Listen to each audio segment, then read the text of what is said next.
racional. Então vamos dar um exemplo do que seria uma justificativa racional. O homem é imperfeito, verdadeiro ou falso? Só no Brasil? No Texas também? No Afeganistão? Em toda parte. Se o homem é imperfeito, então ele pode errar. Verdadeiro ou falso? Só no Brasil? Em toda parte. Se o homem pode errar, pode julgar falsamente. Verdadeiro ou falso? Em qualquer lugar? Se você pode julgar falsamente, então não pode aplicar uma pena que não possa ser revertida. Porque se você está sujeito ao erro, você só pode aplicar uma pena que possa ser o quê? Digamos que você descobre que o homem é inocente, que ele foi julgado erradamente. Se a pena pode ser revertida, o que é que nós fazemos? Nós restituímos ele, por exemplo, a liberdade. Se ele foi julgado e condenado à prisão perpétua, nós podemos reverter? Se ele foi julgado à prisão, nós podemos reverter? Se ele foi julgado para pagar uma multa, nós podemos reverter? Mas se a gente cortou a mão dele, nós podemos devolver a mão? Não. Se nós matamos ele, podemos devolver a vida? Não. Logo, a pena de morte é antiética no Brasil, no Texas, no Afeganistão, em qualquer parte do mundo. Enquanto essas coisas que nós dissemos forem verdadeiras, a pena de morte será sempre antiética. Entenderam o que é uma justificativa racional? É aquela que não pode ser o quê? Pela razão. Então, temos muitos comportamentos que são considerados perfeitamente morais, mas que não são corretos, não são éticos. Porque a razão diz que não são. Então, vamos ver sempre que o Espiritismo não acompanha apenas a moral da época, porque o mal é o mal, mesmo que todo mundo faça, assim como é o bem, mesmo que ninguém faça. Porque nós não nos pautamos pela moral popular, nós nos pautamos pela ética. Porque o Espiritismo, antes de tudo, é uma filosofia. Então, todo mundo faz, jamais será uma justificativa para o comportamento de um espírita. É claro que para ser espírita não basta crer na reencarnação, na imortalidade da alma, na comunicabilidade dos espíritos. Você precisa dizer por quê. Porque só dizendo por quê, você terá convicções profundas o suficiente para justificar as suas mudanças comportamentais, que serão advindas da ética que você vai introduzir à sua vida, que vai independer do comportamento social. Não importa que todos roubem, você não o fará porque tem justificativa. Todos traem, você não o fará porque tem justificativa. Então, deixa eu deixar vocês numa sinuca de bico. Né? Ficar, vocês sabem o que é? Sabe ou não sabe? Sabe o que é ou não sabe? Os mais velhos não sabem o que é? Pega uma aí para explicar, né? É a mesma coisa que namorar? É diferente? Namorar é uma coisa, ficar é outra. Ok. Namorar é ético?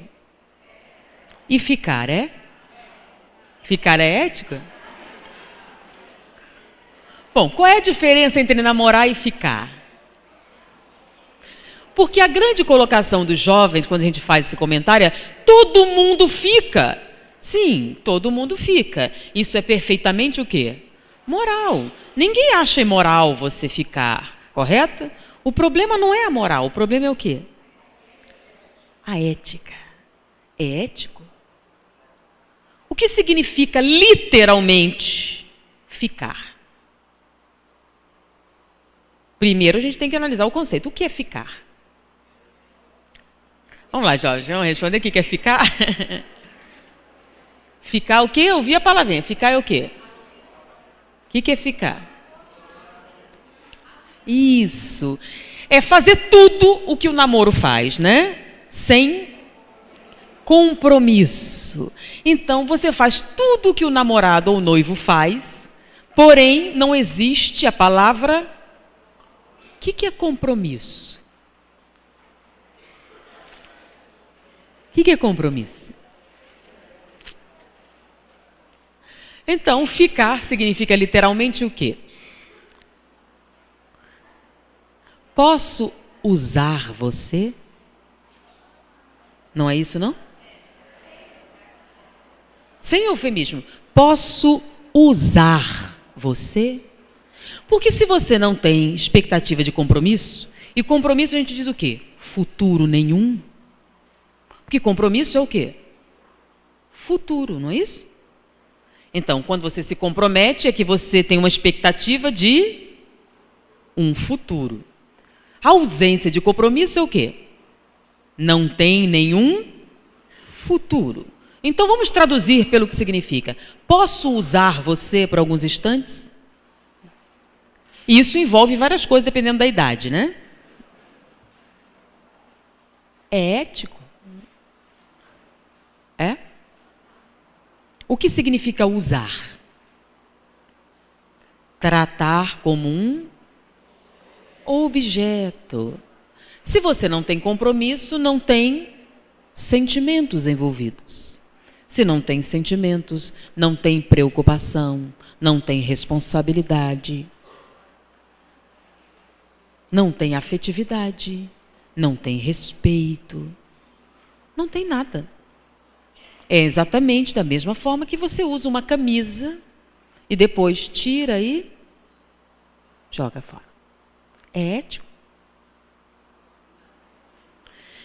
Se é verdade que existe reencarnação, todos nós estamos comprometidos com o futuro.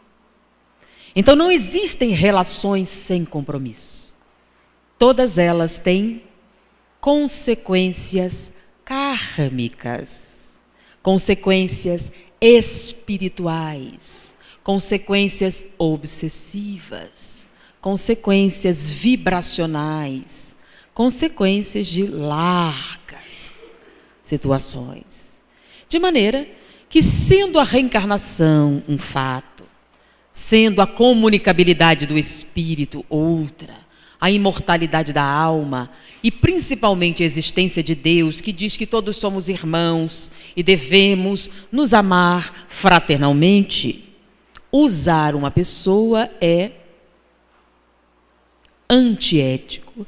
No Brasil, no Afeganistão, nos Estados Unidos, em qualquer parte do planeta em que essas coisas continuem sendo verdade. Não importa que todo mundo faça. Se você faz, está sendo o quê? Antiético. Então só faça aquilo que você está preparado para arcar com as consequências.